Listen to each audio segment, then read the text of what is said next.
Thermodynamics process या ऊष्मागतिकीय प्रक्रम। Thermodynamics process निम्न तरह के होते हैं। फर्स्ट, समतापी प्रक्रम आइसोथर्मल प्रोसेस। सेकंड, समदाबी प्रक्रम आइसोबैरिक प्रोसेस।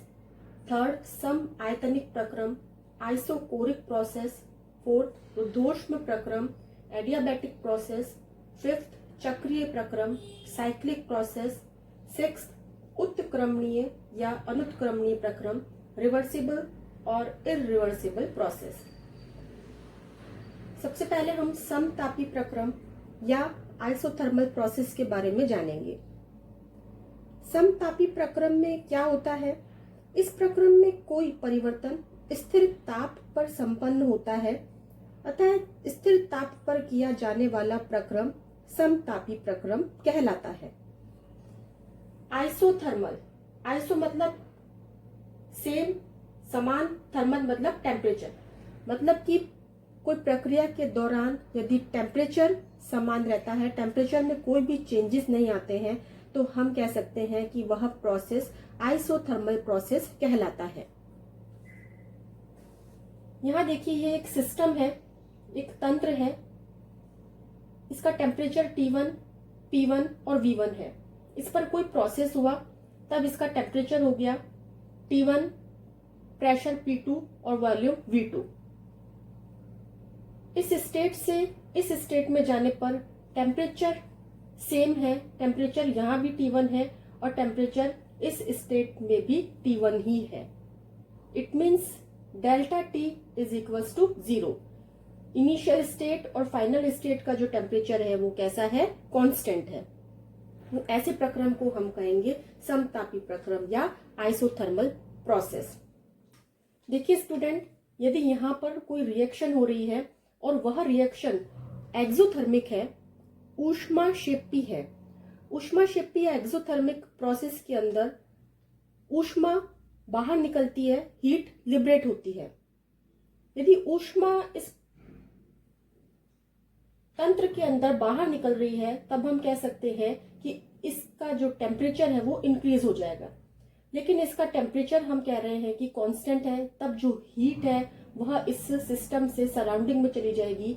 वह जो ऊष्मा है वह इस तंत्र से परिपाशित रूप में चली जाएगी।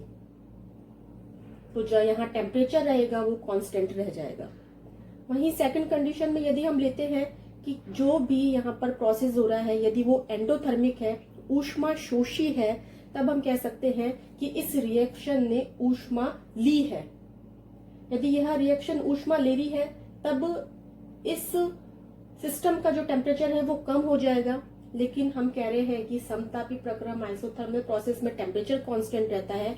जब रिएक्शन के दौरान यहाँ टेम्परेचर कम हो जाएगा, तब जो हीट है वह सराउंडिंग से इस सिस्टम में चली जाएगी। जो हीट है वह परिपार्श्व वेग से इस तंत्र के अंदर चली जाएगी और जो टेम्परेचर है वो हमारा कांस्टेंट रहेगा।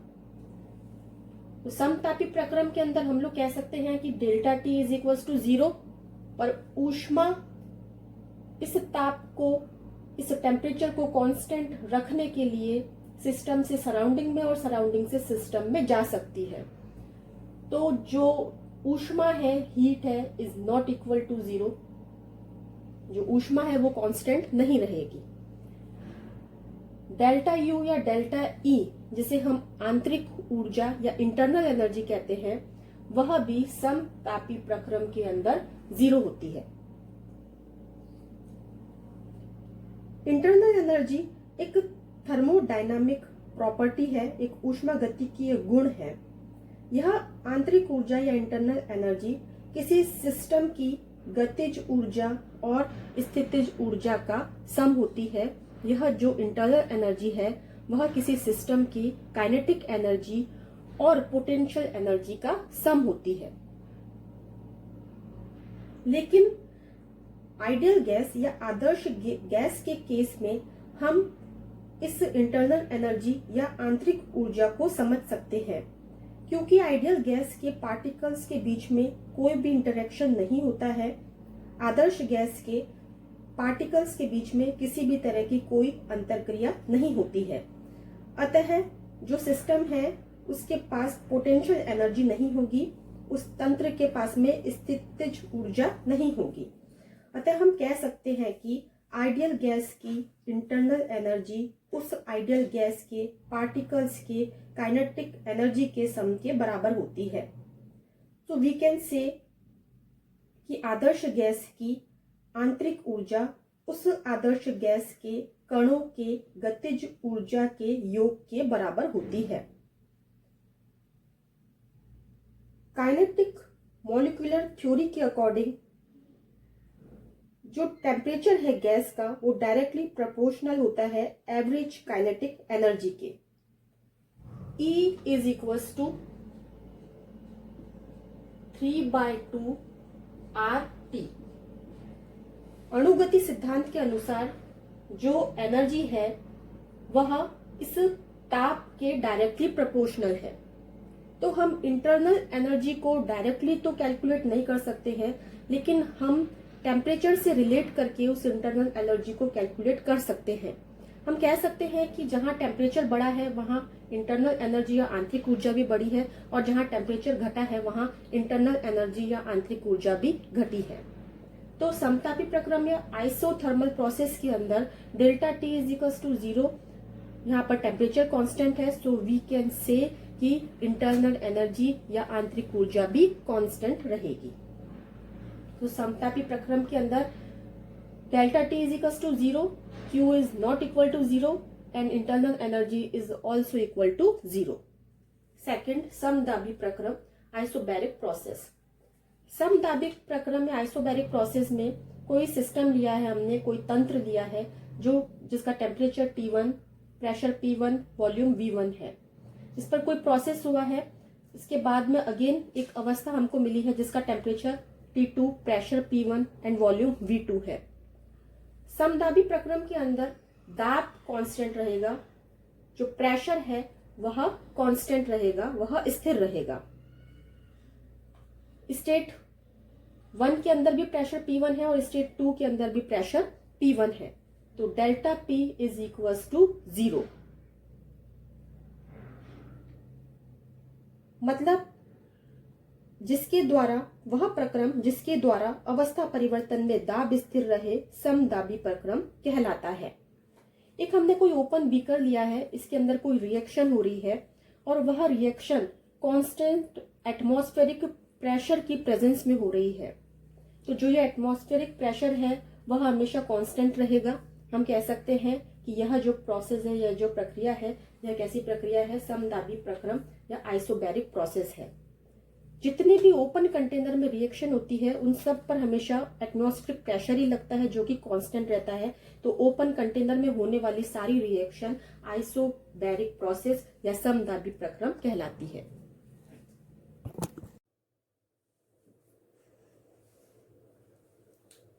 समआयतनिक प्रक्रम आइसोकोरिक प्रोसेस। समआयतनिक प्रक्रम या आइसोकोरिक प्रोसेस के अंदर वॉल्यूम या आयतन हमेशा स्थिर रहेगा। इस प्रक्रम में कोई परिवर्तन स्थिर आयतन पर संपन्न होता है। जैसे किसी सिस्टम पर कोई प्रोसेस हुआ है, इस सिस्टम का वॉल्यूम पहले भी V1 था और प्रोसेस होने के बाद में भी वॉल्यूम कितना है, V1। इट मीन्स इस सिस्टम में प्रोसेस होने के दौरान वॉल्यूम में, आयतन में कोई भी परिवर्तन नहीं हुआ है। Delta V is equals to 0। तो ऐसे प्रोसेस या ऐसे प्रक्रम को समआयतनिक प्रक्रम या आइसोकोरिक प्रोसेस कहेंगे। फॉर एग्जाम्पल, कोई कंटेनर है जो कि क्लोज्ड है। इस क्लोज्ड कंटेनर के अंदर होने वाली कोई भी रिएक्शन, इस रिएक्शन में आयतन, क्योंकि यह क्लोज है तो आयतन ना बढ़ेगा ना कम होगा, आयतन सेम रहेगा, कांस्टेंट रहेगा। तो क्लोज्ड कंटेनर में होने वाली जितनी भी रिएक्शन है ये सारी रिएक्शन समआयतनिक प्रक्रम या आइसोकोरिक प्रोसेस कहलाती है। फोर्थ, रुद्धोष्म प्रक्रम एडियाबैटिक प्रोसेस। रुद्धोष्म, ऊष्मा का रुद्ध हो जाना, मतलब कि जिसके अंदर ऊष्मा स्थिर रहती है, ऐसा प्रोसेस। इस प्रक्रम में तंत्र न तो परिपार्श्विक से ऊष्मा ग्रहण कर सकता है और ना ही परिपार्श्विक को ऊष्मा दे सकता है। इसमें ऊष्मा स्थिर रहती है। इस प्रोसेस को एक कंटेनर में रिएक्शन करवाई जाती है। इस कंटेनर की वॉल ऐसी होती है कि ना तो इस कंटेनर से ऊष्मा या हीट बाहर जा सकती है और ना ही इस कंटेनर में ऊष्मा अंदर आ सकती है। तो ऊष्मा Q = 0, और यदि यही किसी छोटे से पार्ट के लिए ऊष्मा या हीट को कैलकुलेट करना है तो dQ = 0। यहाँ हम Q के आगे डेल्टा वर्ड यूज में नहीं लेंगे, क्योंकि Q हीट, ऊष्मा और W कार्य, ये दोनों ही पाथ फंक्शन होते हैं, ये दोनों ही पाथ फलन होते हैं। इसलिए इनके आगे कभी भी डेल्टा वर्ड यूज में नहीं लेंगे। ये इनिशियल कंडीशन और फाइनल कंडीशन पर डिपेंड ना हो करके उस प्रक्रिया के पथ पर डिपेंड करती है। इसीलिए इसमें Q एक पूरी प्रॉपर्टी है, तो Q = 0, और किसी एक छोटे से पार्ट की यदि स्टडी करनी है तो dQ = 0। अब सपोज एक्सोथर्मिक प्रोसेस इसके अंदर हो रहा है, ऊष्माक्षेपी प्रोसेस इसके अंदर हो रहा है। ऊष्माक्षेपी प्रोसेस के अंदर हीट बाहर निकलेगी, तो जो हीट बाहर निकलेगी उस हीट से टेम्परेचर बढ़ जाएगा और हीट वापस से कांस्टेंट हो जाएगी।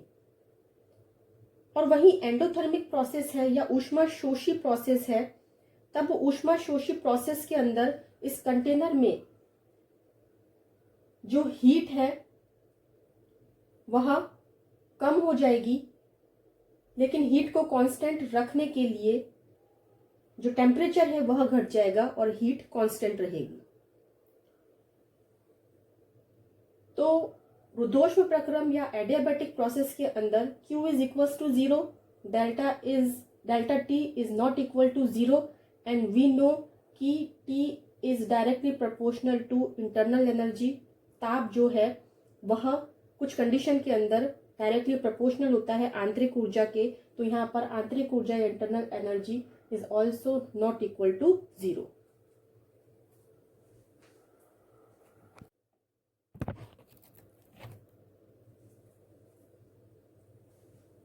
चक्रीय प्रक्रम, साइक्लिक प्रोसेस।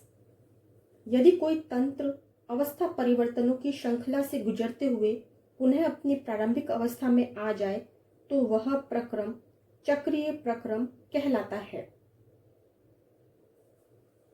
यहाँ ये एक तंत्र है जो कि विभिन्न स्टेट से गुजरते हुए वापस जो इसकी इनिशियल स्टेट थी उसी में आ जाता है, तब हम इसको कहते हैं कि यह एक साइक्लिक प्रोसेस है। यहाँ यह स्टेट ए, इनिशियल स्टेट और फाइनल स्टेट दोनों इसकी सेम है, जहां पर प्रेशर P1, टेम्परेचर T1 और वॉल्यूम V1 है। प्रारंभिक अवस्था और अंतिम अवस्था समान होने के कारण यहाँ डेल्टा P, डेल्टा T और डेल्टा V का मान 0 होगा। तो हम कह सकते हैं कि चक्रीय प्रक्रम या साइक्लिक प्रोसेस में हमेशा डेल्टा P, डेल्टा T और डेल्टा V का मान 0 रहेगा। वहीं यदि हम पथ फलन या पाथ फंक्शन की बात करते हैं जो कि W और Q है, तो इस पथ फलन और पाथ फंक्शन में W is not equal to 0 and Q is also not equal to 0, क्योंकि पथ फलन इनिशियल स्टेट और फाइनल स्टेट पर डिपेंड ना हो करके उस प्रक्रिया के पथ पर डिपेंड करता है। तो चक्रीय प्रक्रम में delta P, delta T, delta V is equals to 0, but W is not equal to 0 and Q is also not equal to 0.